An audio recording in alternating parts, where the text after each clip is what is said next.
ఇక్కడ దేవుని విశ్వాసం చేస్తూ ఉంది. ఎందుకంటే దీన్ని మేము విశ్వసించాము, మా హృదయాన్ని పవిత్రపరుచుకున్నాము. ఆయన రక్తం ద్వారా ఆయన మా హృదయాల్లో నింపుకున్నాము. ఆయన మాకు ఇచ్చినటువంటి ఆ యొక్క వాక్యమును మీ యొక్క తీసుకొని ఆయన ప్రకటించి మరి చెప్పినటువంటి వాక్యాన్ని మిమ్మల్ని ప్రకటిస్తున్నాము. కాబట్టి ఎవరైతే మీ హృదయాన్ని తెరవ చేసుకుంటున్నారో మరి ఈ యొక్క వాక్యం ద్వారా మరి మీ యొక్క హృదయంలో ప్రభువైన యేసుక్రీస్తు వారిని మీ స్వంత రక్షకునిగా అంగీకరించండి. ఒకవేళ ఇప్పటి వరకు అంగీకరించకపోతే కనుక ఇప్పటి నుంచైనా, ఈ రోజు నుంచైనా, ఈ క్షణం నుంచైనా మీరు అంగీకరించి ప్రభువైన యేసుక్రీస్తు వారిని మీ స్వంత రక్షకునిగా అంగీకరిస్తే మరి మీ యొక్క ప్రతి పాపములను ఆయన పవిత్రపరిచేవాడు. అంతేకాదు ఆ పరలోక రాజ్యపు మోక్ష మార్గాన్ని చూపించేవాడు ఆయన ఒకటి. మన పాపములను ప్రాయశ్చిత్తంగా ఆయన చేసిన ఆ క్రియ, ఆ క్రతువును కలవరి శిలాల మనిషిని జ్ఞాపకం చేసుకోనండి.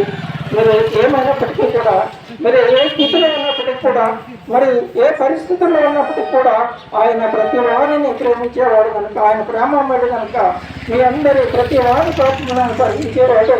ఆయన మోక్ష మార్గాన్ని ఇచ్చేవాడని నేను తెలియజేస్తూ ఉన్నాను. నేను ఆ మోక్ష మార్గాన్ని ప్రతి ఉన్నాను, ఆ యొక్క సన్నిధిలోనే నడుస్తూ ఉన్నాను.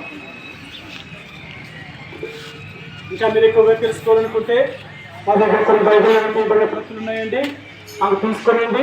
మా సహోదరులు తీసుకుని వస్తారు. అంతేకాదు ఒకవేళ మీరు ఇంకా ఎక్కువగా తెలుసుకోవాలనుకుంటే దానికి మా అడ్రస్ ఉంది. ఇక్కడ కొండపల్లి గ్రామంలో యెహోవా ప్రార్థనా మందిరం అండి.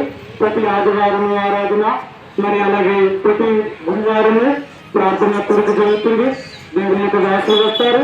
2 దేవుని వాక్యాన్ని నేను పొందండి. మీకోసం ప్రార్థన చేసినందుకు వెళ్తాం.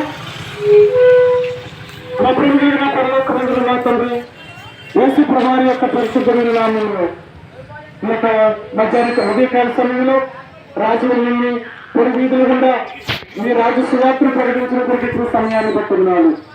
ఉత్తమైన వాక్యాన్ని మీరు కూడా ప్రారంభం చేయండి. ప్రభా, మీరు మాత్రమే పాపం రక్షించిన దేవుడు అని, మీ ద్వారా మాత్రమే పాప క్షమాపణ కలుగుతుందని జ్ఞాపకం చేస్తున్నారు. ఆ రీతిగా తండ్రి ఈ గ్రామంలో ఉన్నవారు, ఈ పట్టణంలో సెంటర్లో ఉన్న వారిని రక్షించండి.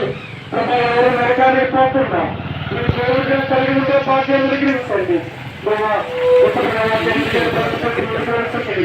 నేను మాత్రం ఉండమని యేసు ప్రభావం ప్రార్థించి అడిగి వేడుకుంటున్నాను మా తండ్రి. బలక్కుదైన సమస్యకి